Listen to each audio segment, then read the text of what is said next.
The IDF is continuing to press its offensive deeper into areas surrounding the former Hamas stronghold in Khan Yunis. This as efforts for a Qatari-Egyptian mediated pause in fighting and hostage release deal ahead of Ramadan have stalled. More from ILTV's Steve Leibowitz. Day 153 of the war in Gaza, Israeli forces continue to press the offensive in the former Hamas stronghold of Khan Yunis in southern Gaza, killing 20 terrorists over the past day in the central part of the city. A weapons storage facility was destroyed. The counter-terror unit Lotar is conducting a special operation against Hamas in the heart of Khan Yunis. During the series of raids, the unit uncovered dozens of rocket warheads, grenades, mortars, and other weapons and military equipment hidden near a school used as a shelter for displaced Gazan civilians. Air Force jets killed 2 terrorists in northern Gaza who participated in the October 7th attack on kibbutz Nir Yitzchak. 5 local guards and a soldier were killed and 8 hostages were taken at Nir Yitzchak during the Hamas-led assault on southern Israel. The IDF offensive is continuing, and there are no signs that a pause in fighting will take place during Ramadan, as mediators have so far failed in efforts to broker a hostage release in exchange for an extended pause in fighting.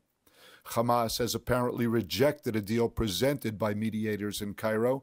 Egyptian and Qatari mediators reportedly began a push for a short-term pause in fighting for a few days in order to build trust between the sides ahead of a proposed 40-day truce in exchange for 40 Israeli hostages. Hamas said Israel refused to meet the group's demands for a permanent ceasefire, the withdrawal of troops from the Gaza Strip, the return of displaced Gazans to their homes in the north, and unlimited humanitarian aid. Negotiators from Egypt, Qatar, and the U.S. took part in the 4th day of talks as they raced to secure an agreement before the Muslim holy month of Ramadan, which begins early next week. Israel was reportedly considering whether to send representatives to Cairo in one last effort before Ramadan begins on March 10th.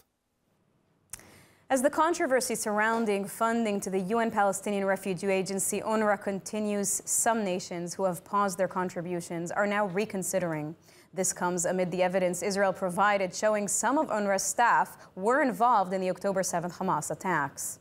The controversy revolves around accusations by Israel that some of UNRWA's staff was actively involved in the October 7th deliberate murderous Hamas attacks on Israelis, leading to several nations freezing their support, including the US and the UK. And though the situation has indeed triggered an international debate, many nations are now re-evaluating their decision, acknowledging the urgent needs of Palestinians in Gaza. People need food, they need water, they need medicine, they need tents, they need blankets. And I think what they need more than anything is hope, especially as we approach the holy month of Ramadan, which is very significant for everyone in Gaza. When Israeli allegations came out about the organization employing Hamas members, UNRWA took a serious blow as many nations decided to cut or pause funding. We have food in our pipeline through the end of July. And the key is whether or not we'll be able to pay our staff so that they can actually deliver the food to the people. We are feeding 1.1 million people right now in Gaza. The bulk of the primary health care is done by UNRWA. 80% of the vaccinations of children across Gaza are done by UNRWA. So the scale of what we do is still there. We're very dedicated. Our staff are incredibly dedicated. Now, in a recent development, Canada will reportedly resume its $18.5 million funding to UNRWA, despite having originally paused their donations over the allegations. Norway transferred $26 million to UNRWA in February. Qatar pledged an extra $25 million, while Iraq committed a similar amount.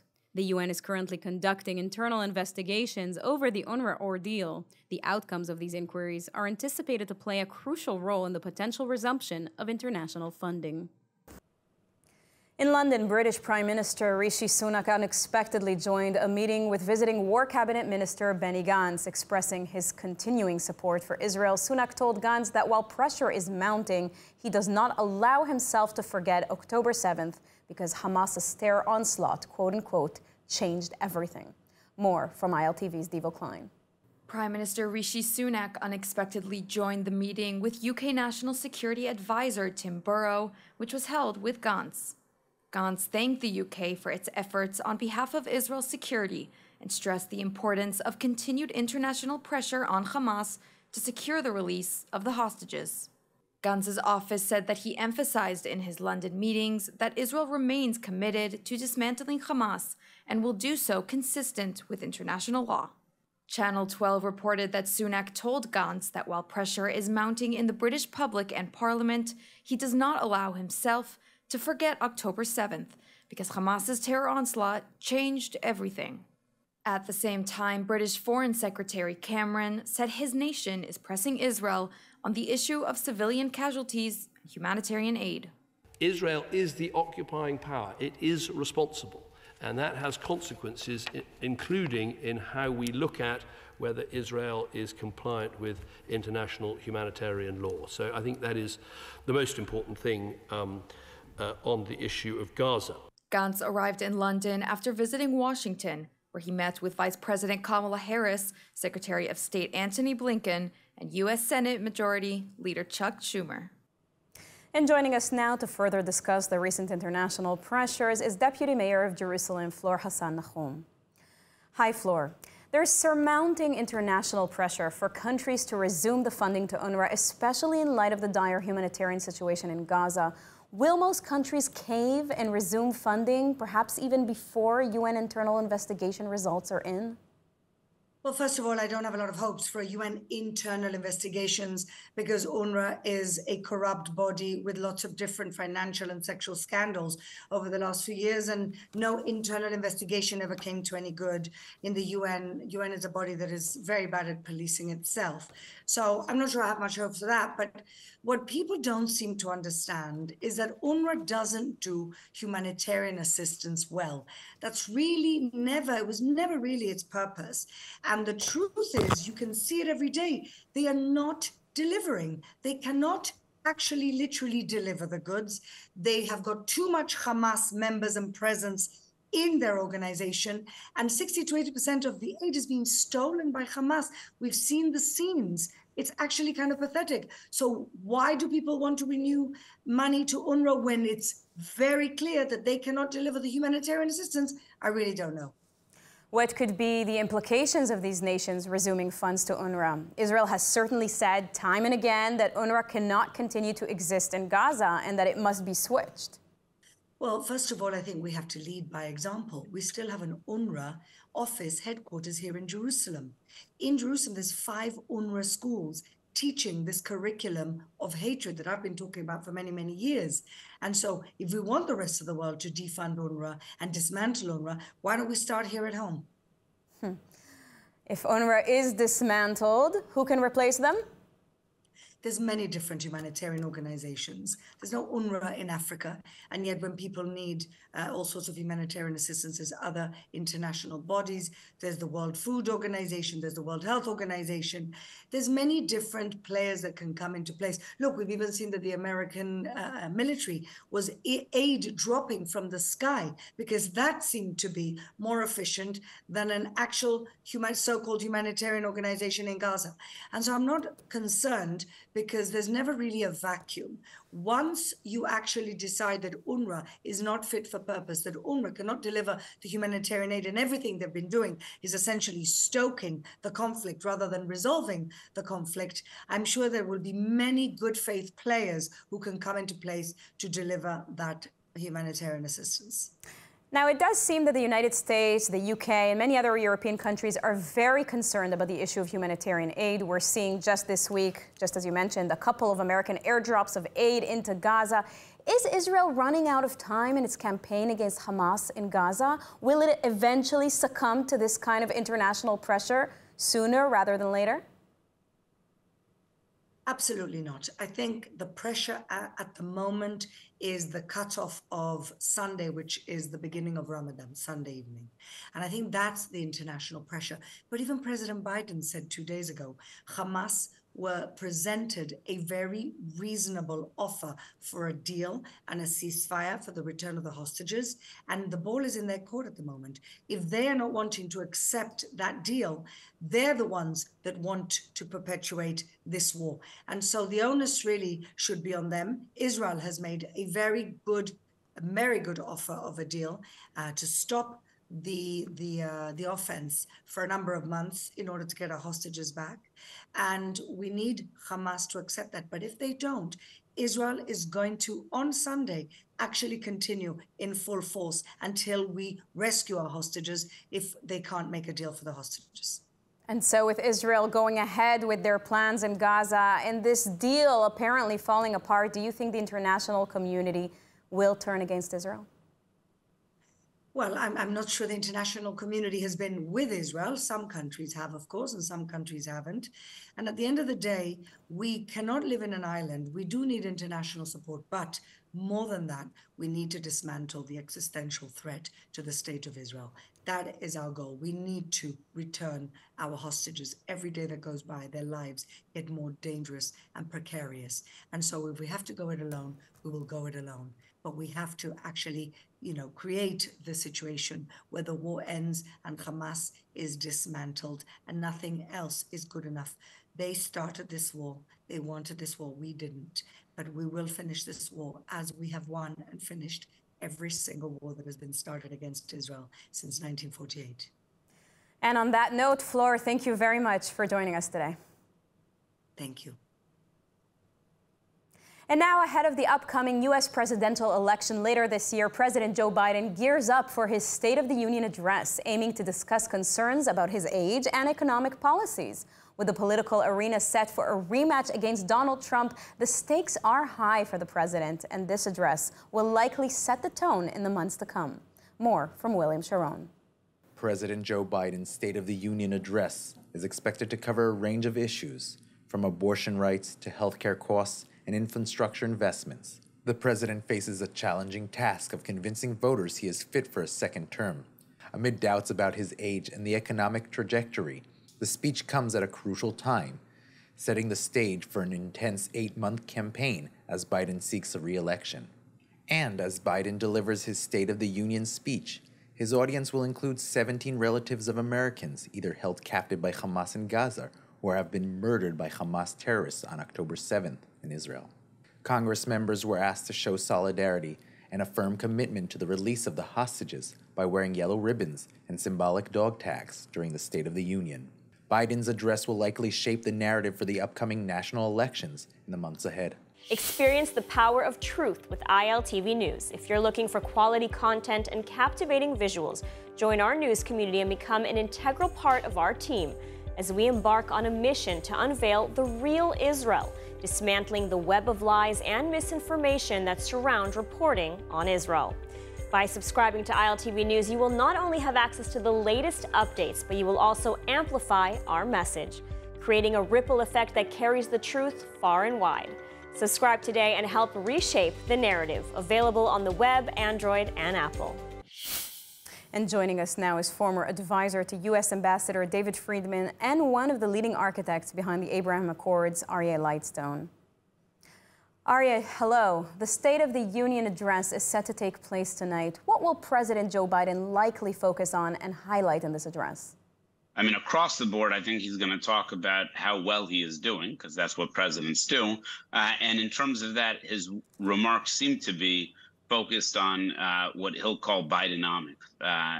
This is likely not the place, nor is it my expertise to talk about how badly reeling the middle class is in America right now. But I think that will be part of the focus. Then he's going to make a call to action. And I think he's going to have 3 calls to action. Number 1, he's going to call on Congress to partner with the Democrats to secure the border. And then he's going to call upon Congress to fund Ukraine in order to be able to defeat Russia. And then what I think the primary topic is here is he's going to call on Israel to agree to a ceasefire with Hamas now before Ramadan.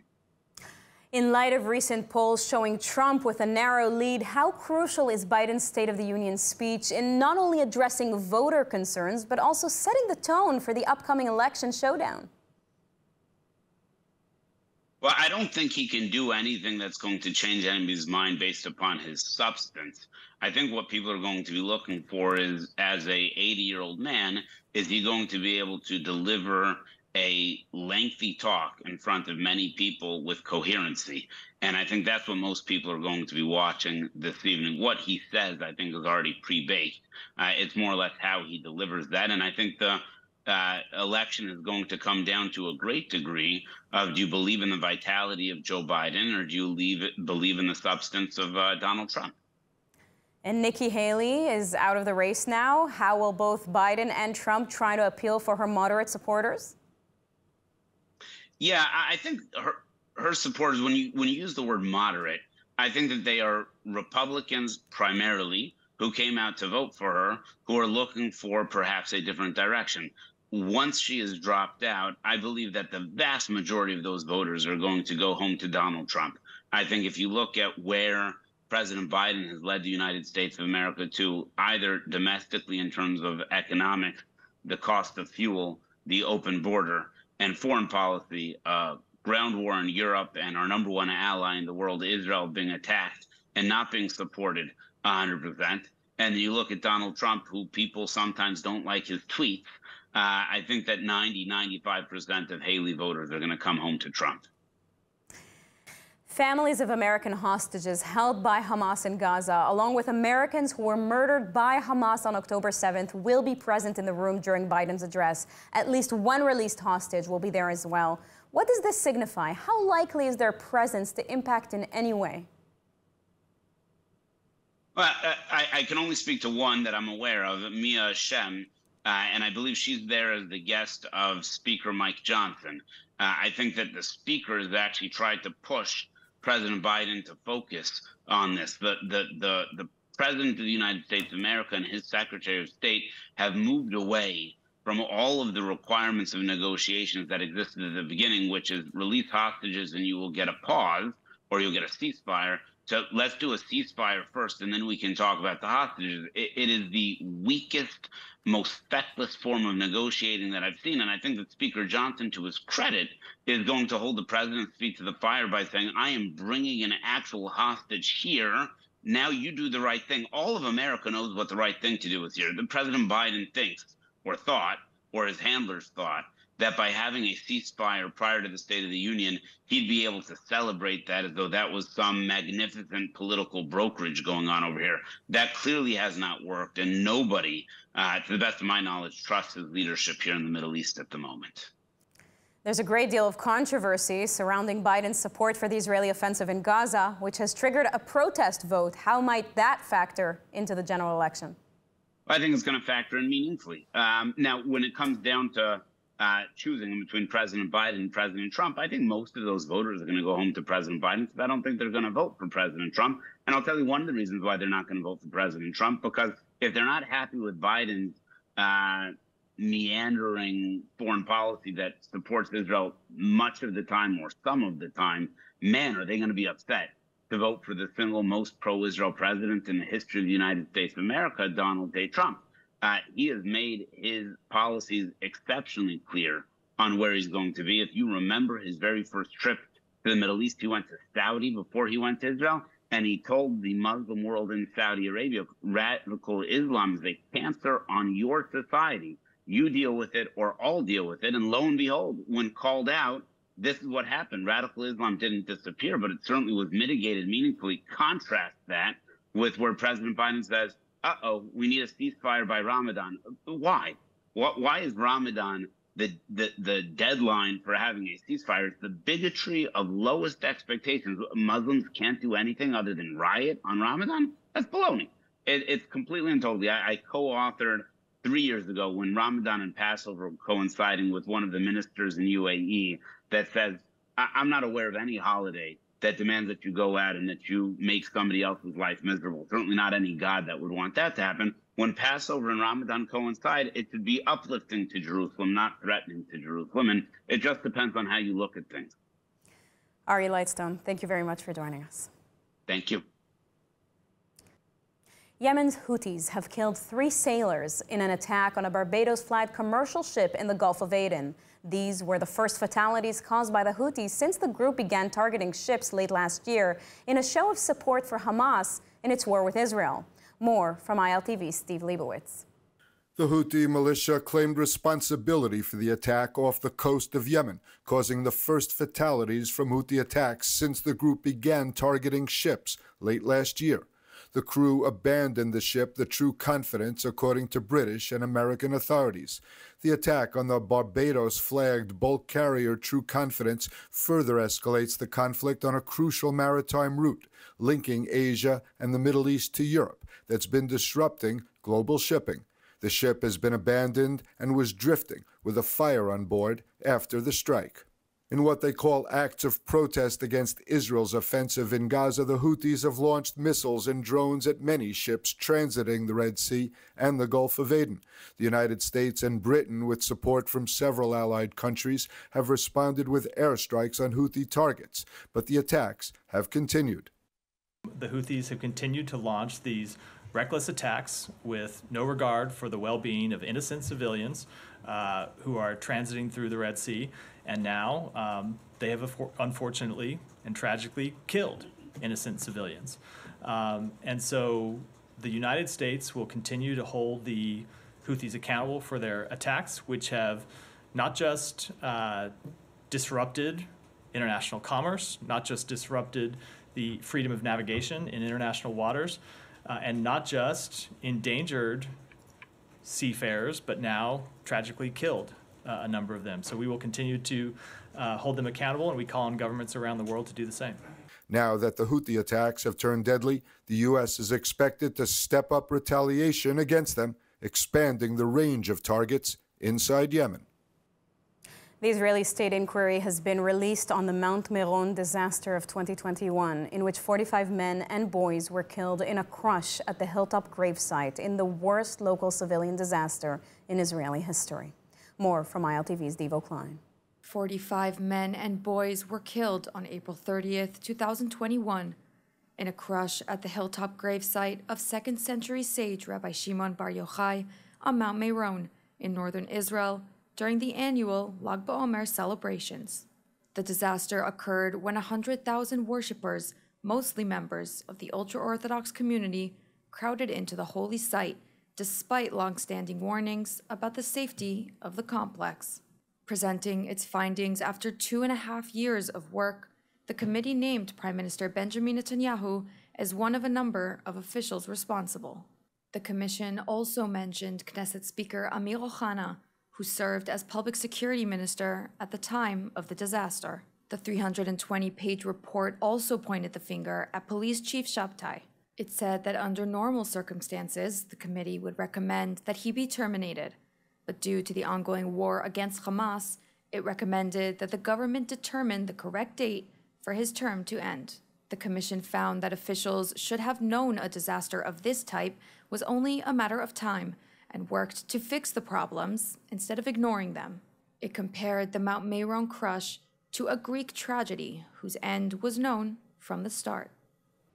And Israeli Hollywood movie star Gal Gadot is now the proud mother of 4 girls, as the star announced yesterday she had given birth to her 4th child. News of Wonder Woman's pregnancy spread around the world in December after a period in which Gadot was deeply involved in trying to impact the global arena following the October 7th massacre, which took place in her homeland, Israel. Gadot named her baby Ori, which is Hebrew for my light. Let's take a look at the weather forecast. Partly cloudy skies are expected tonight around most of the country, with lows of around 11 degrees Celsius or 52 degrees Fahrenheit. Tomorrow, light rain is expected around the country, with cloudy skies set to last throughout the weekend and temperatures reaching highs of 19 degrees Celsius or 66 degrees Fahrenheit. That's all for today's news. For more updates from Israel on all your devices, check out our ILTV channels, subscribe to our ILTV newsletter, and don't forget to check out our new and improved website, ILTV.tv, with all the latest news from the heart of Israel. I'm Sivan Raviv. Be well, and thank you so much for watching.